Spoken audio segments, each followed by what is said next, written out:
Hello dear students, today I am going to start a refraction through spherical surfaces. So already we know that refraction is nothing but a change in path of light when the light tends to travel from one medium to another medium of different refractive indices. Now a refraction through spherical surfaces.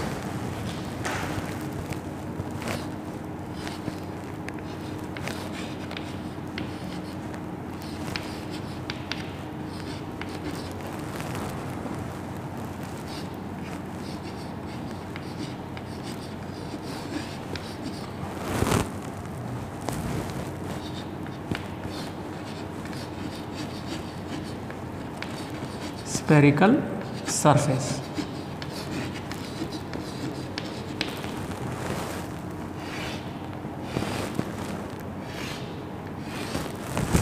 So let us consider a sphere. Now I am going to consider a sphere.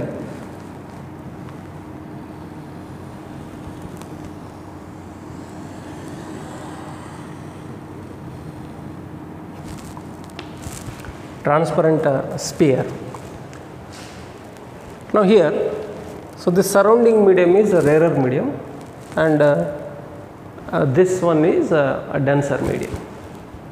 So rarer to, when the light tends to travel from rarer to denser, it bends towards the normal, denser to rarer, away from the normal. Now I am going to divide this sphere into two parts, like this. I will get one type of half a sphere and another type of a half sphere while dividing this sphere. So just consider this part of the sphere.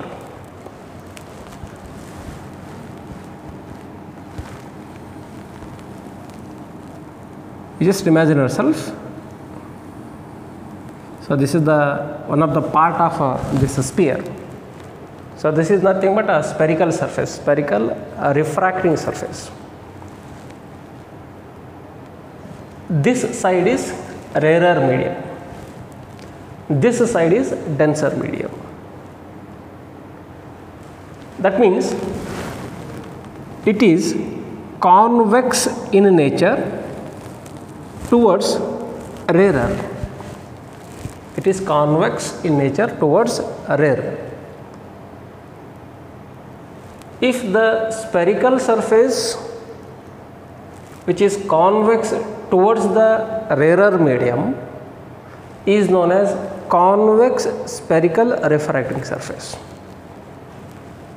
Spherical surface which is concave towards a rarer medium, that is known as concave spherical refracting surface. Here spherical surface is nothing but it is a refracting medium.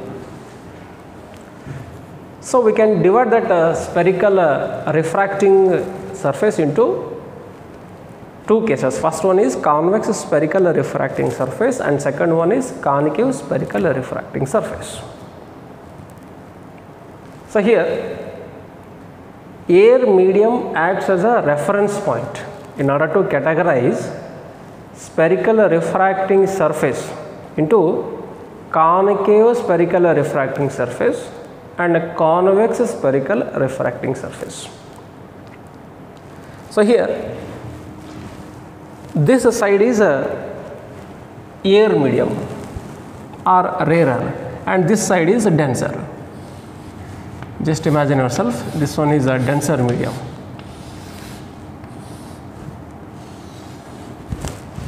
So this one is convex towards a rarer medium. Rarer. Therefore, this spherical surface is known as convex refracting spherical surface or convex spherical surface.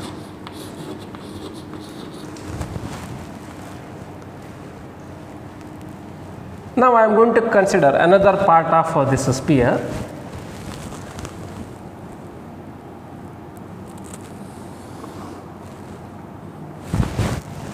And here this side is a rarer medium.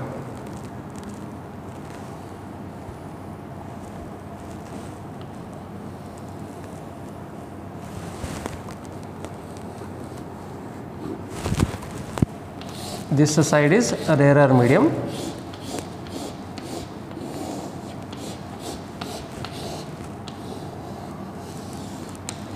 And this another side of this spherical surface is the denser medium. That means here concave shape of this spherical surface towards the rarer medium. So this one is a rarer. If concave shape of the spherical refracting surface is towards the rarer medium, is known as concave spherical surface. Concave spherical surface. It is not a mirror. It is not a reflecting surface. It is refracting. So we can observe a refraction phenomena in this medium. Therefore, if concave shape of the spherical surface towards the rarer medium, that is known as concave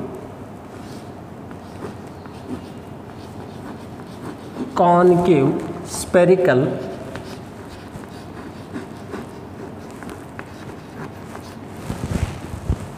refracting surface,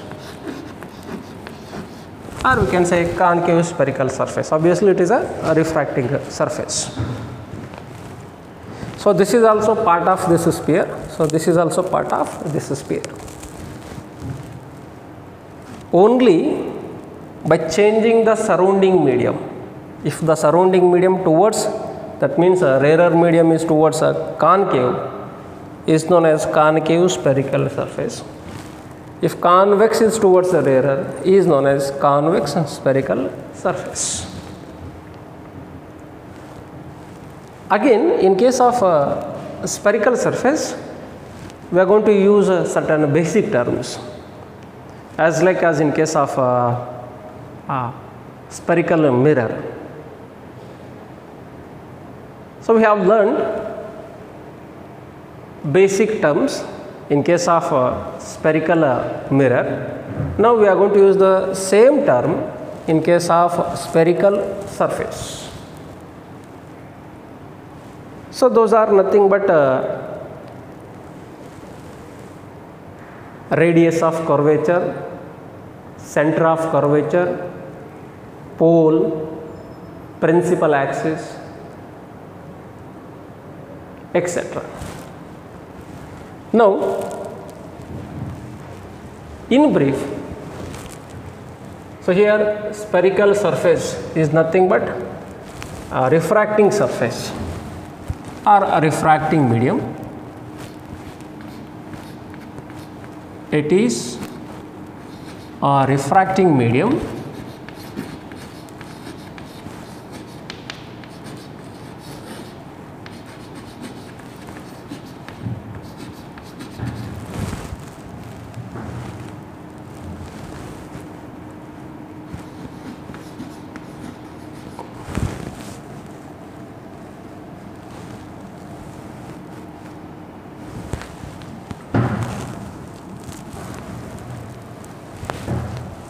So there are two types in a spherical refracting medium.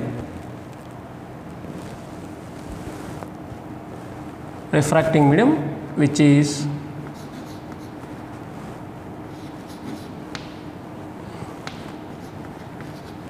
a part of sphere.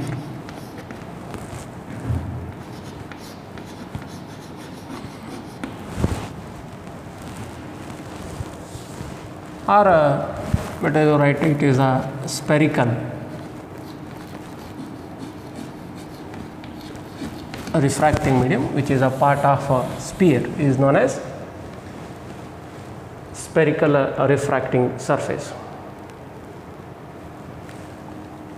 Concave convex spherical surface. So here convex towards a rarer medium.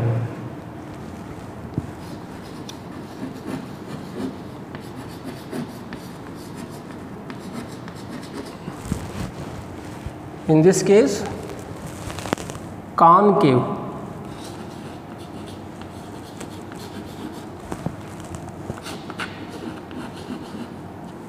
towards a rarer medium.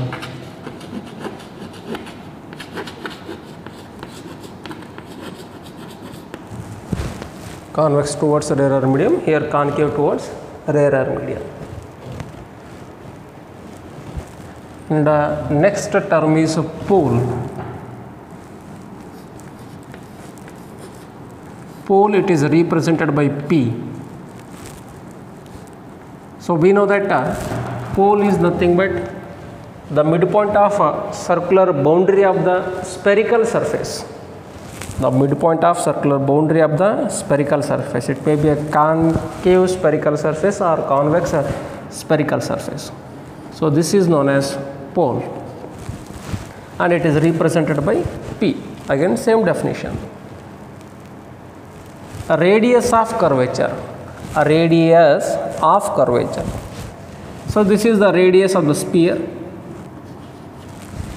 A radius of curvature is nothing but a radius of the sphere at which this spherical surface forms a part of this sphere. That is known as a radius of curvature.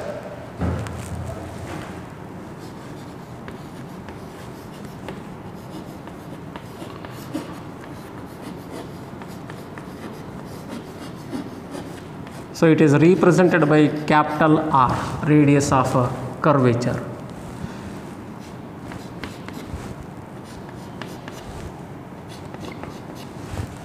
Center of curvature.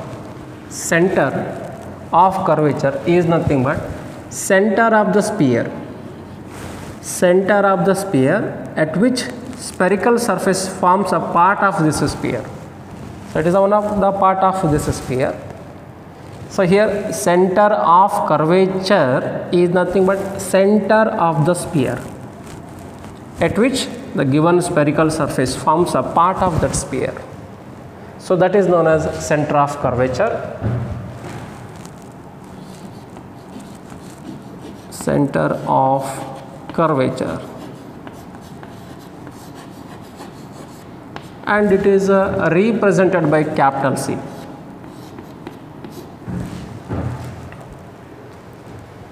The next one, let us say this point to be the center of curvature. The straight line passing through pole and center of curvature. So this pointer represents center of curvature, this pointer represents pole.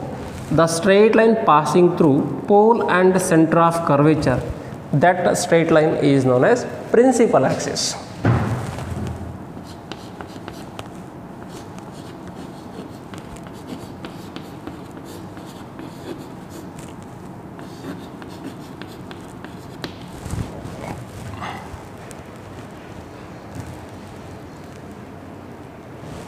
So already we know that definition of these terms, and along with these terms we are going to use another two new terms in case of spherical surfaces.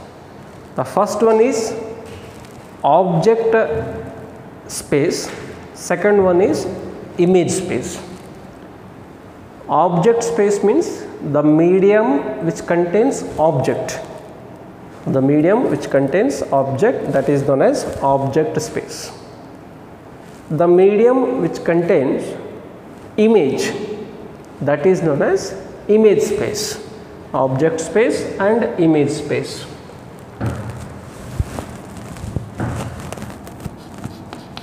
Object space.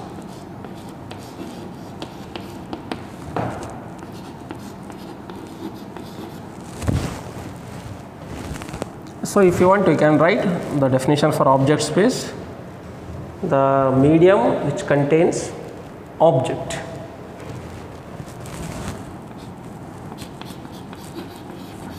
Medium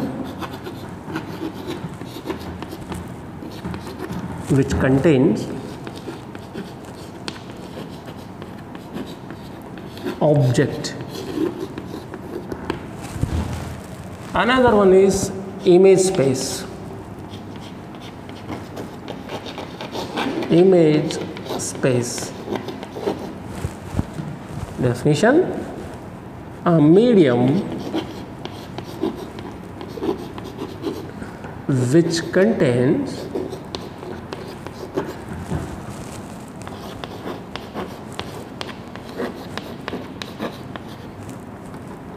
image, contains image of an object. So these are the new terms in case of spherical surface.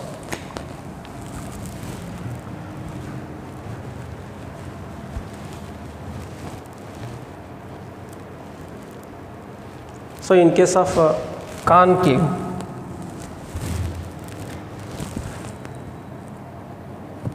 pole, center of curvature, line passing through center of curvature pole is known as principal axis. The distance between pole and center of curvature is known as a radius of curvature.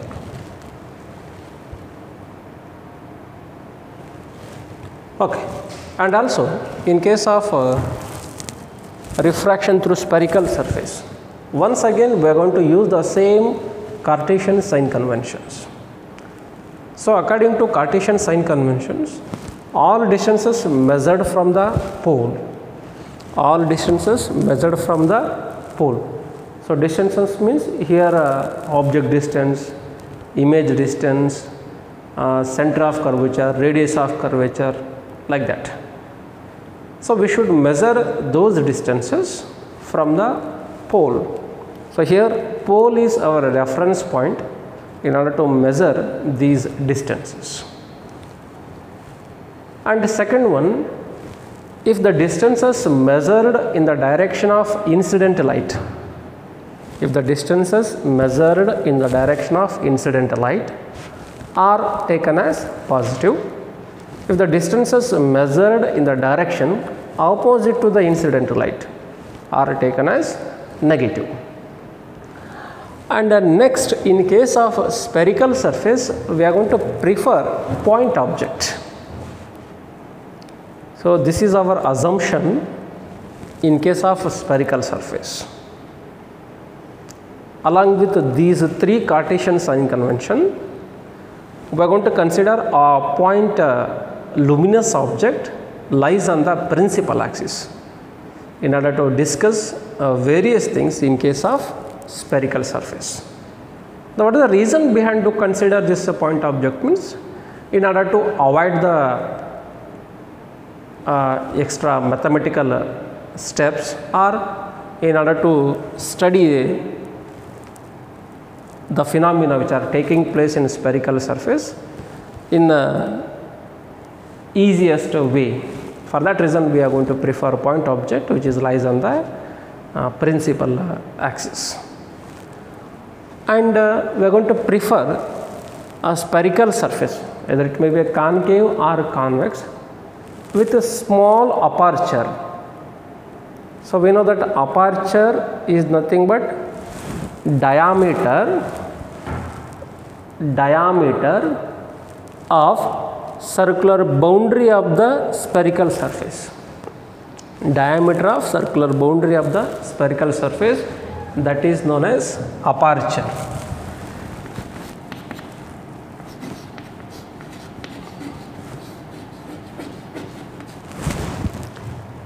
So spherical surface, we are going to prefer spherical surface with small aperture. Again, in order to avoid the mathematical steps, extra mathematical steps, we are going to use these conditions.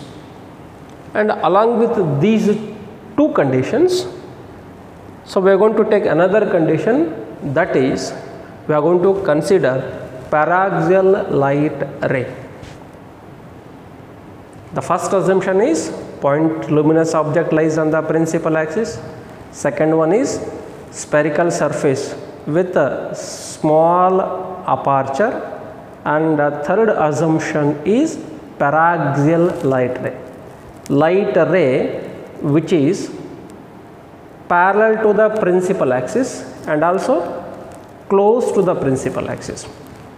If you are going to prefer paraxial light ray, in case of paraxial light ray we will get a small angle of incidence and small angle of refraction. Then it is convenient to understand the conditions. So for that reason we are going to follow this assumption.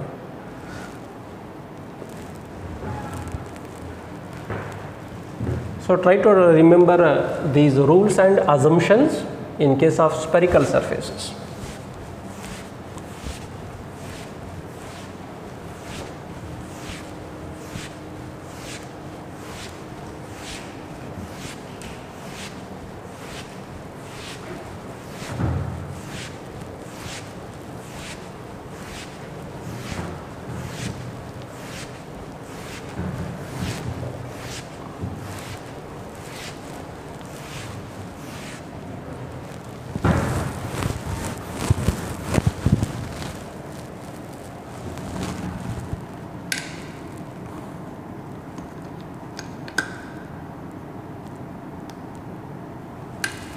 So next one, a relation between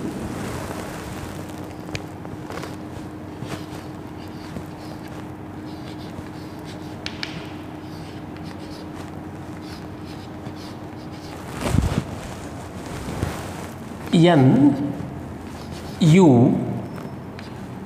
V and capital R. Relation between N, U, V and capital R for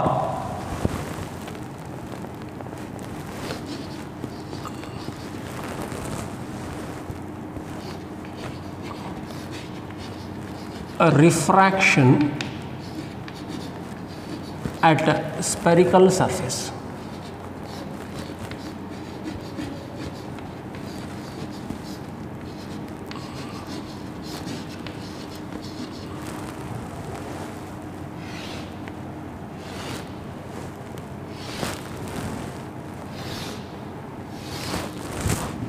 Relation between N, U, V and R for a refraction at spherical surface.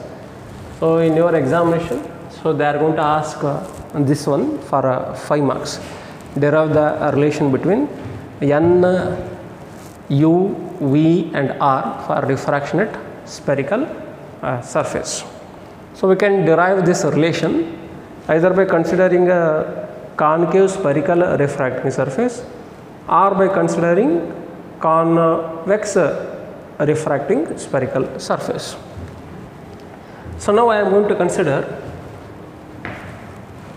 convex refracting spherical surface.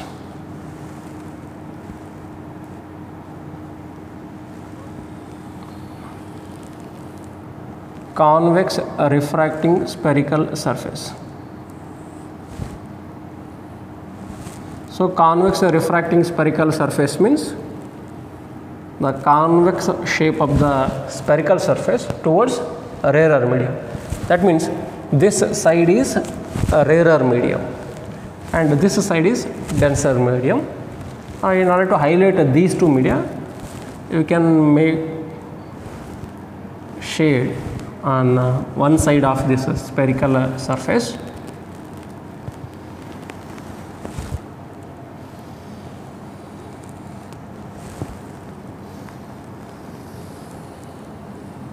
Now here, now clearly we can identify this side is rarer, this side is denser.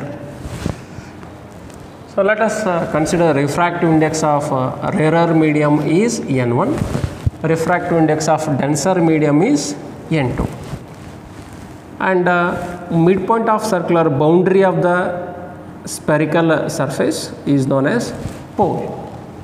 The straight line passing through pole and center of curvature. So this straight line is known as principal axis. So this straight line is known as principal axis. And now let us consider a point luminous object. So point luminous object on the principal axis. So this is our object. So according to our assumption, we are going to prefer a point luminous object, so which is lies on the principal axis. Now, so it can emit the light rays in all possible directions. Now I am going to consider the light rays which are moving towards this denser medium. The light ray from point luminous object, incident light ray, direction of incident light ray, another incident light ray, direction of incident light ray. Now normal at the point of incidence, normal at the point of incidence. From rarer to denser, it bends towards the normal.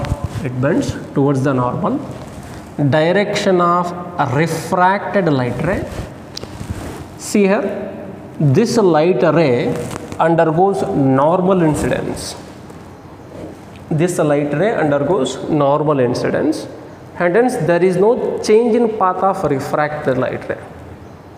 That means both incident light ray and refracted light ray tend to travel along the same direction, along the same path.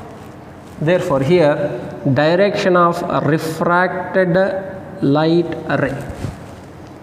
Now see here, these two refracted light rays are going to meet at this point. So these two refracted light rays are going to meet at this point. Therefore, this point represents position of the image. So here we will get image of this object, image of this luminous object at this point. Okay. Now I am going to proceed the normal at the point of incidence. By proceeding this normal towards the principal axis,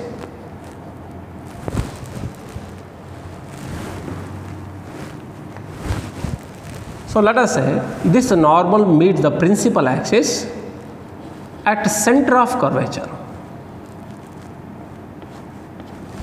So we are going to consider in such a way that after proceeding that normal at the point of incidence, that normal meets the principal axis at center of curvature. Now the distance between object and pole, all distances measured from the pole along the principal axis. This distance is known as object distance, and it is represented by u. We know that small u represents object distance. Distance between pole, it is represented by P, capital P. Distance between pole and position of the image.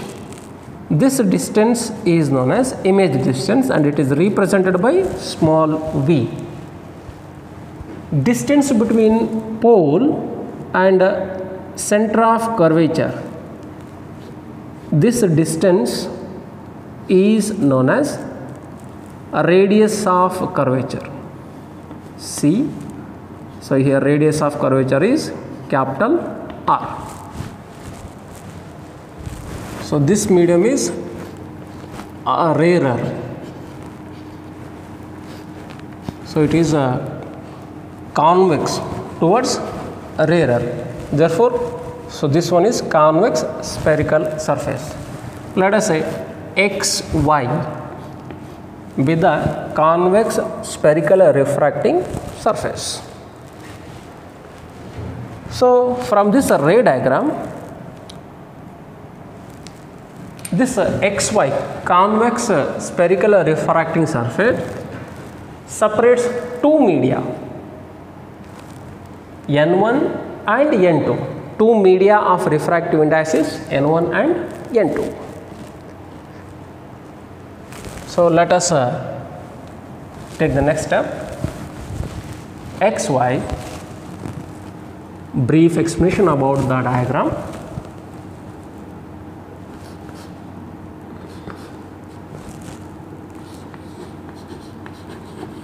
Convex spherical refracting surface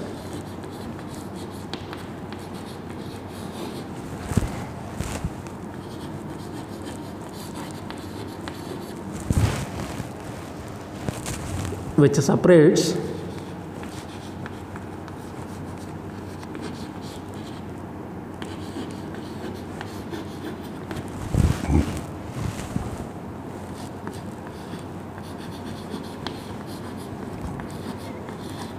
media of refractive indices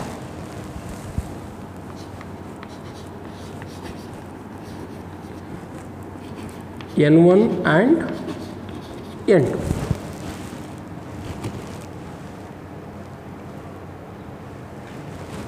So we know that angle between incident light ray and normal at the point of incidence, this angle is known as angle of incidence and it is represented by small I. Angle between normal and refracted light ray, this angle is known as angle of refraction and it is represented by small r. I and R. I and R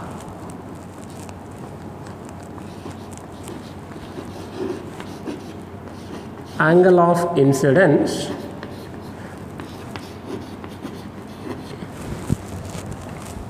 and angle of refraction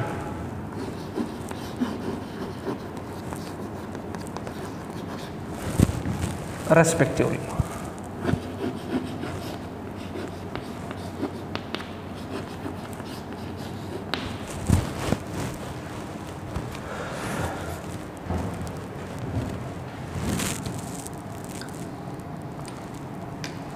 Few more angles. Angle between these two incident light rays. Here, let us say this angle is alpha. Alpha at the point of object. At the point of image, angle between these two refracted light rays.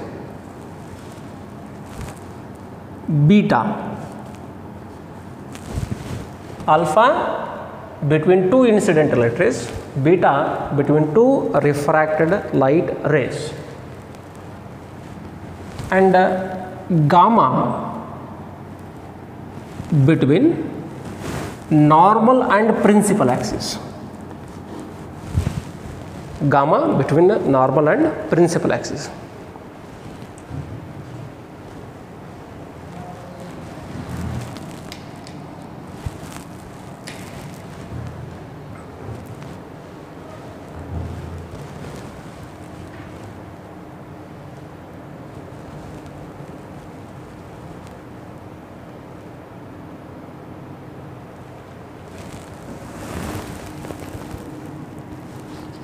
Let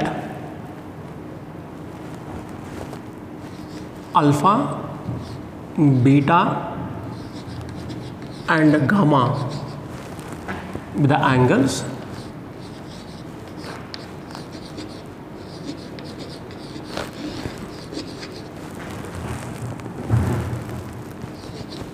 at O, I and C respectively.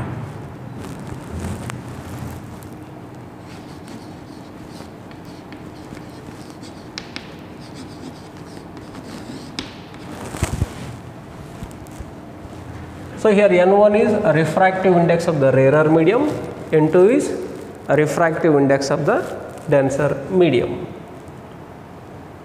Then applying Snell's law at the point of incidence here, let us say N be the point of incidence. Now I am going to apply Snell's law at this point. Applying Snell's law,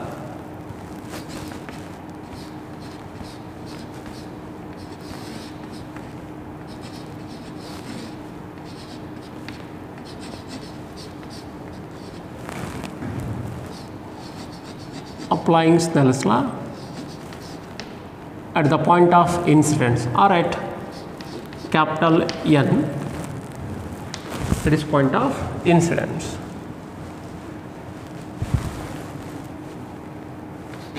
N21 is equal to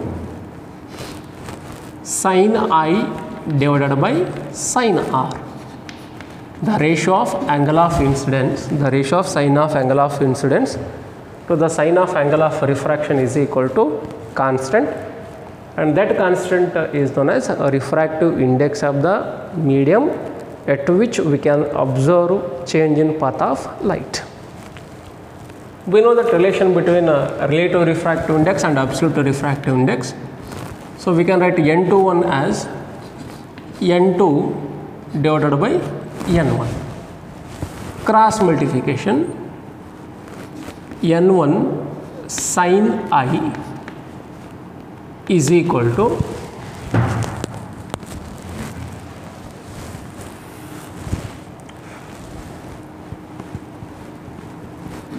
N1 sin I is equal to N2 sin R. So this equation is also known as generalized form of Snell's law. Generalized form of Snell's law, that is N1 sin I is equal to N2 sin R. Equation number 1.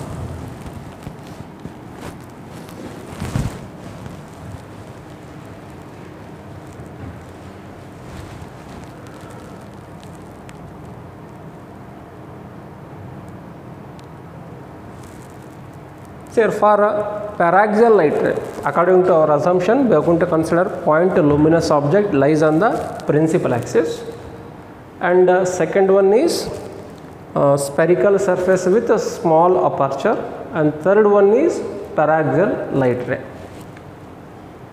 If the incident light rays are paraxial light rays, then this N is close to P.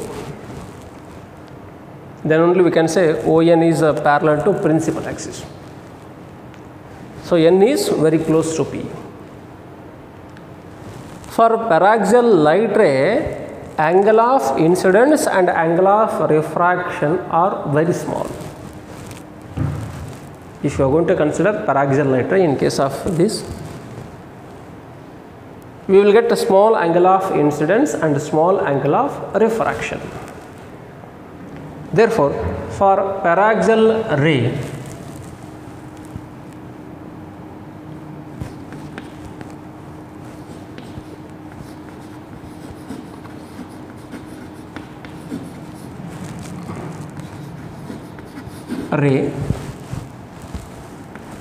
N is close to P, and hence angle of incidence is very small and angle of refraction is also small. I and R are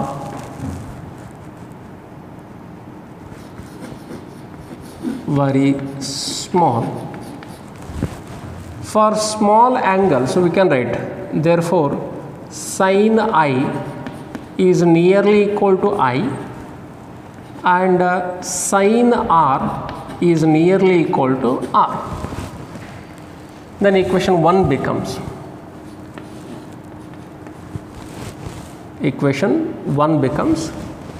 N1 I is equal to N2 R. N1 I is equal to n to r, equation number 2.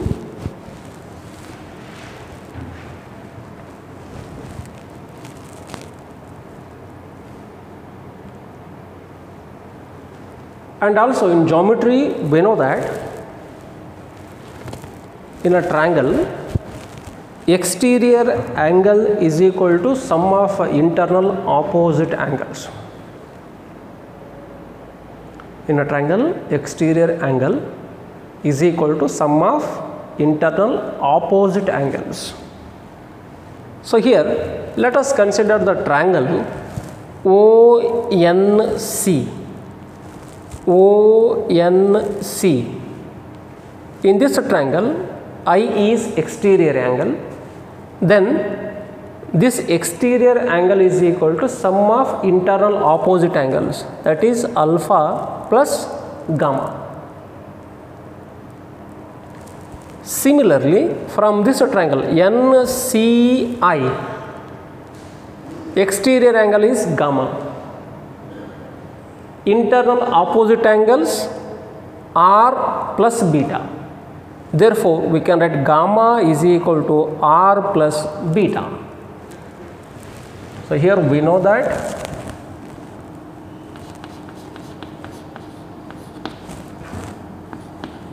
in a triangle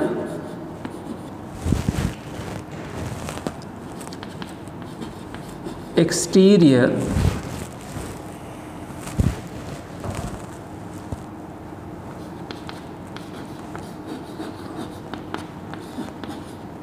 angle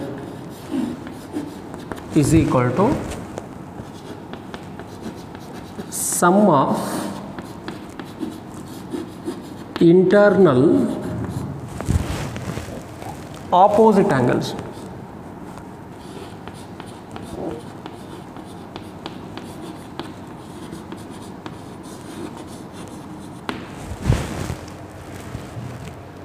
Then from triangle ONC, from triangle ONC, I is equal to alpha plus gamma. I is equal to alpha plus gamma. So here we will get angle of incidence in terms of alpha and gamma. From triangle NCI,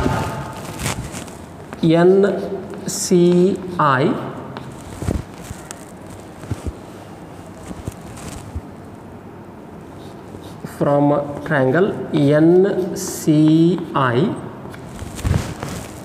gamma is equal to r plus beta. Gamma is equal to r plus beta. Now I am going to separate angle of refraction. Here this is equal to r is equal to gamma minus beta. So here we will get r in terms of gamma and beta. Substituting I and r in equation 2.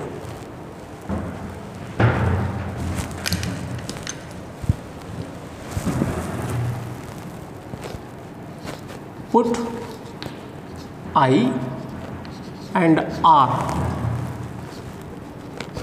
in 2 in equation 2. N1 I is equal to alpha plus gamma. This is equal to N2 is equal to gamma N2 into r. Here r is equal to gamma minus beta. R is equal to gamma minus beta. I is equal to alpha plus gamma, r is equal to gamma minus beta. So this equation becomes N1 alpha plus N1 gamma is equal to N2 gamma minus N2 beta. Rearranging the terms, N1 alpha plus N2 beta is equal to N2 gamma minus N1 gamma.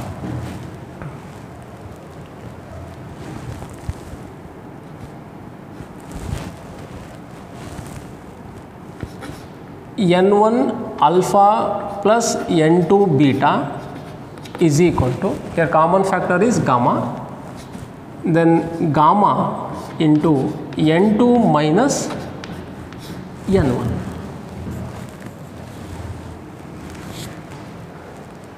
See here, so here we are deriving the relation between N, U, V and R.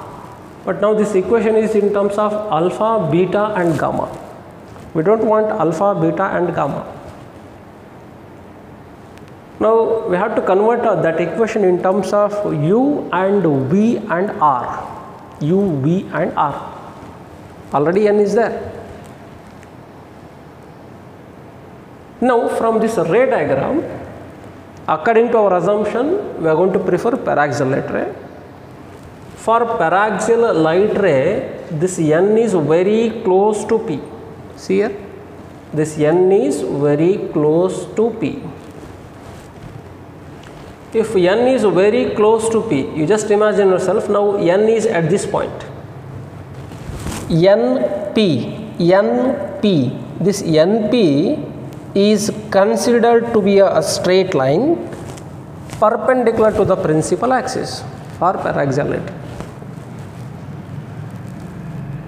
Then we will get a right angled triangle NPO. N is very close to P, then NP appears as a straight line perpendicular to the principal axis. Then we will get a right angled triangle ONP. Then in that right angled triangle we can define this alpha. So why we are going to prefer these steps means in order to neglect alpha, beta and gamma, because our intention is to derive the relation between N, U, V and R. Now for paraxial ray,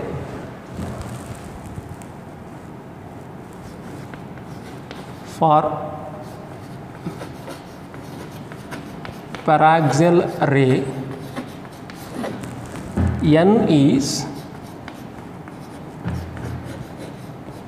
very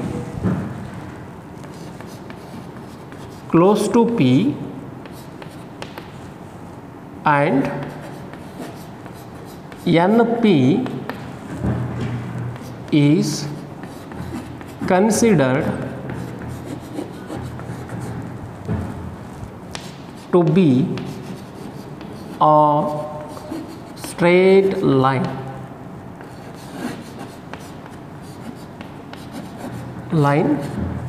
perpendicular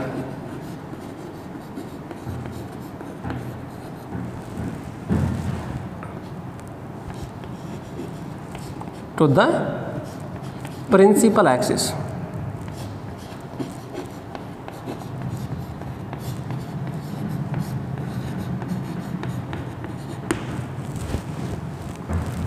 Then from right angle triangle ONP,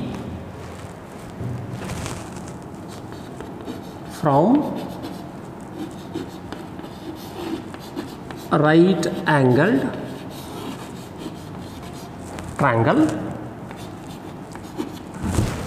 ONP. Now I am going to define that alpha in terms of a tan trigonometric function. So in this right angle triangle I am going to define tan alpha. Tan alpha, that is equal to the segment which is opposite to angle alpha, that segment is known as opposite side. Here NP is opposite side, OP base, ON hypotenuse. Tan alpha in this right angle triangle is equal to NP divided by OP. Tan alpha is equal to NP divided by OP. For paraxial light ray, N is close to P. Just imagine yourself, for paraxial light ray, N is, this point is N. N is close to P. This angle is alpha. When N is close to P, close to P, close to P, close to P, this angle alpha is also very small. This angle alpha is also very small when N is close to P. Therefore, for small angle we can write tan alpha is nearly equal to alpha. Therefore, tan alpha is equal to alpha. So, tan alpha is equal to alpha. Similarly, from this right angle triangle, NPI, from a right angled triangle,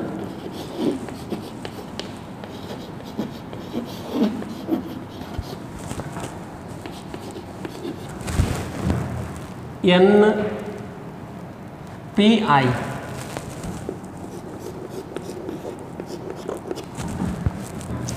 tan beta is equal to,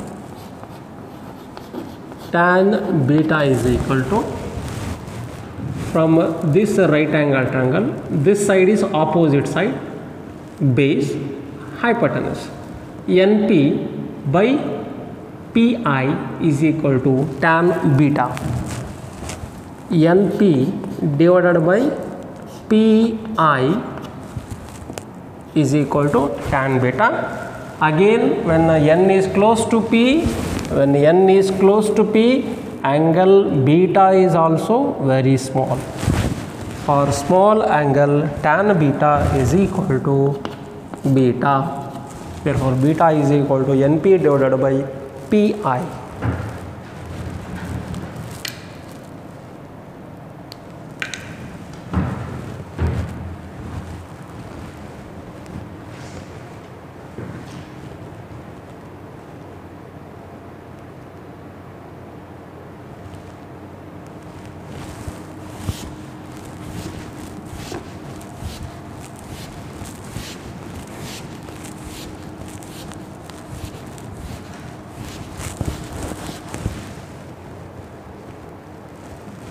Similarly, from a right angled triangle, NPC.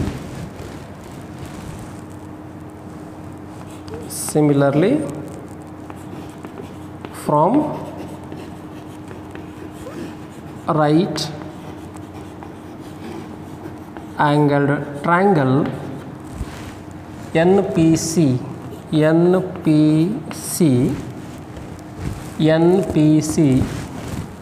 tan gamma is equal to opposite side NP base PC, NP divided by PC. Again, when N is close to P, that is for paraxial light ray, gamma is also very small. For small angle, we can write tan gamma is equal to gamma. Now, equation 3 becomes 1, 2, 3.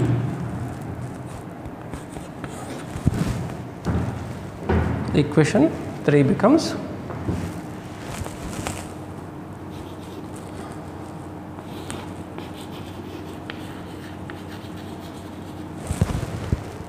N1 into alpha, alpha is equal to NP by OP, NP by OP plus N2 into beta, beta is equal to NP by PI, NP divided by PI is equal to gamma gamma is equal to NP by PC, NP by PC into N2 minus N1. So here on LHS side common term is NP, on RHS side common term is NP.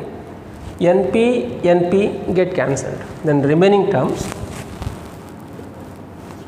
N1 divided by OP plus N2 divided by PI is equal to N2 minus N1 divided by PC.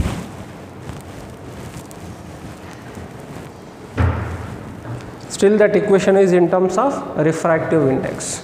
You have to convert that equation in terms of U, P and R.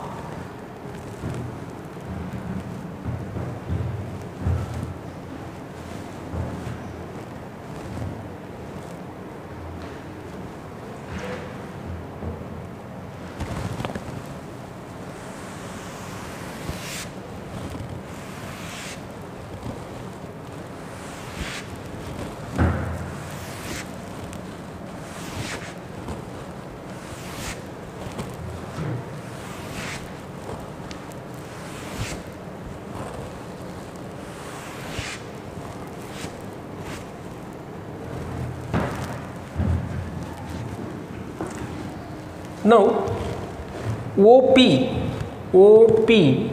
is nothing but object distance, PI is nothing but image distance, PC radius of curvature. Now applying Cartesian sign convention,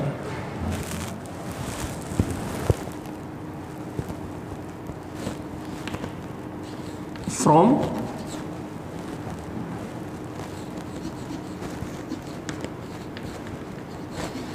Cartesian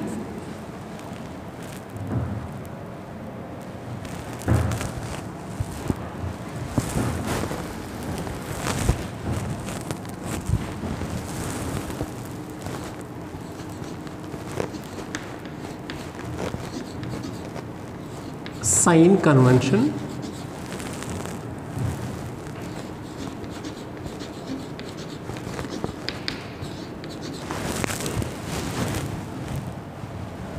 all distances measured from the pole, all distances measured from the pole. If distances measured in the direction opposite to incident light are taken as negative, see here. Now direction of measurement right to left, direction of measurement right to left, direction of incident light left to right, left to right. Therefore, this object distance is in terms of negative sign. OP or PO is equal to minus U. Then PI, all distances measured from the pole along the principal axis. PI, direction of measurement left to right, direction of measurement left to right, direction of light ray left to right, direction of light ray left to right, direction of measurement left to right, both are in same direction. Therefore, PI is in terms of positive sign. PI is equal to plus V. Then PC, again all distances measured from the pole along the principal axis.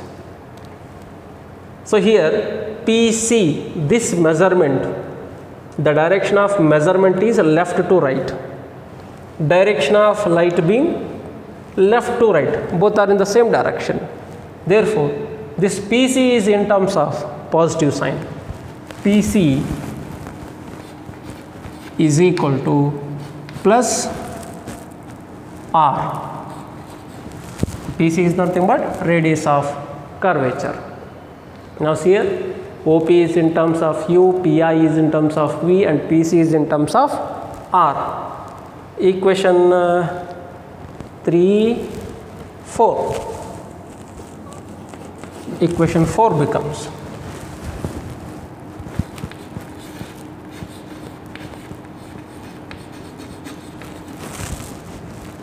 N1 divided by OP is equal to minus U plus N2 divided by PI is equal to plus V plus into plus is equal to difference in the refractive indices N2 minus N1 divided by PC is equal to plus or again plus into plus. The whole term is in terms of positive sign. Rearranging the terms, N2 by V minus N1 by U is equal to N2 minus N1 divided by R.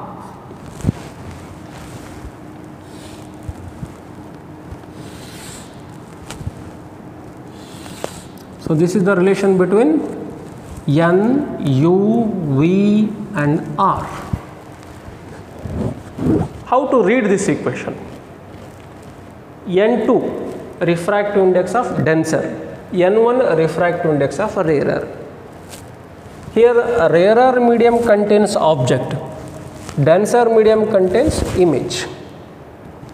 Therefore, N1 is nothing but a refractive index of object space. Medium which contains object is known as object space. N1 is nothing but a refractive index of object space. N2 is nothing but a refractive index of image space. The medium which contains image is known as image space. Therefore, N2 is a refractive index of image space. Here N2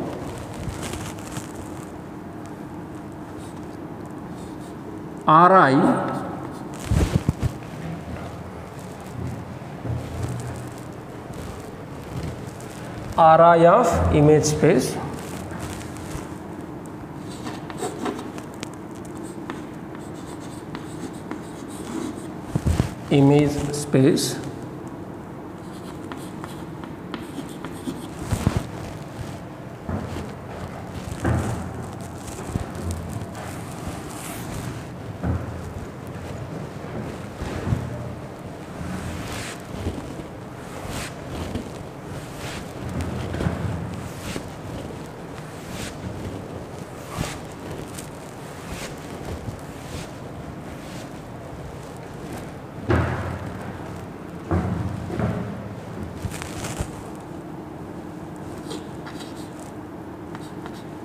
Ri of image space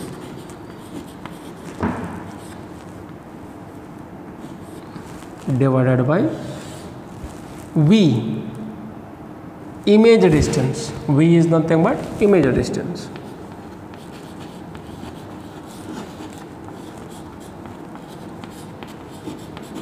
So distance between pole and position of the image, that distance is known as image distance, minus Ri of N1 object space, Ri of object space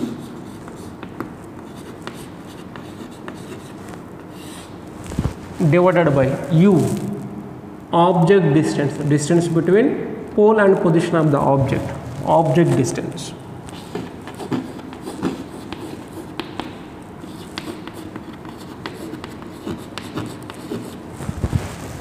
Is equal to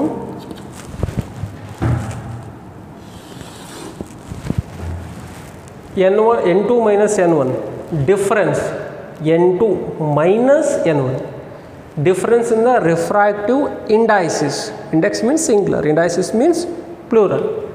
Difference in the refractive indices. Difference in the refractive indices.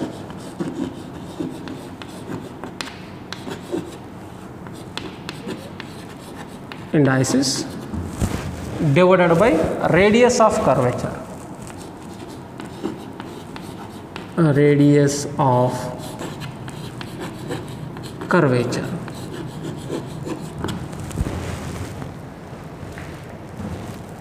Okay.